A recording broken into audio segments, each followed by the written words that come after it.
Hello అండి. నేను ఇవాళ చిటికెలో అయిపోయే స్నాక్స్ చెప్పనా?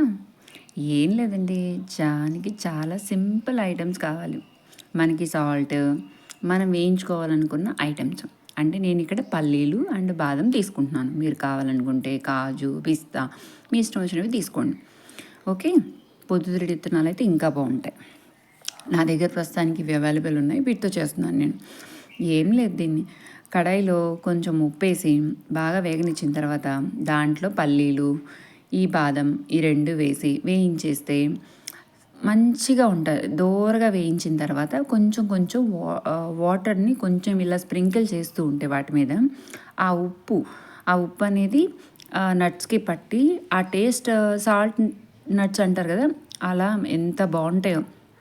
ఎక్కువ హెవీగా సాల్ట్ నోటికి తగలకుండా మంచిగా టేస్టీగా ఉంటాయి. స్నాక్స్ పిల్లలకి ఎలా ఇచ్చేసినా, లేకపోతే మనం తినాలనుకున్నప్పుడైనా సరే హెవీ సాల్ట్, హెవీ కారం అలాంటివి తినకుండా ఇలా సింపుల్గా బాగుంటుంది. ఈజీగా కూడా ఉంటుందన్నమాట. ఇవి చాలా హెల్తీ అని మనందరికీ తెలుసు కదా. ప్రోటీన్ ఉంటుందని, కొంచెం బలం అని చెప్పేసి మనం ఇవన్నీ ప్రిఫర్ చేస్తుంటాం. మనం యూజువల్గా రోడ్ సైడ్ ఉన్న వాళ్ళు ఇసుక పెట్టి వేయించుతుంటారు కదా, ఇసుకలో వేసి వేయించుతుంటారు కదా. నేను కూడా ఎందుకు కాకూడదు మనకని నేను వచ్చి ఇలా ట్రై చేశాను ఉప్పులో. సో సాల్టీగా ఈ టేస్ట్ అనేది వెరైటీగా మంచిగా అనిపించింది. సో ఇలాంటి రెసిపీస్ కోసం మా ఛానల్ని సబ్స్క్రైబ్ చేసుకోండి, లైక్ చేయండి, షేర్ చేయండి. బాయ్.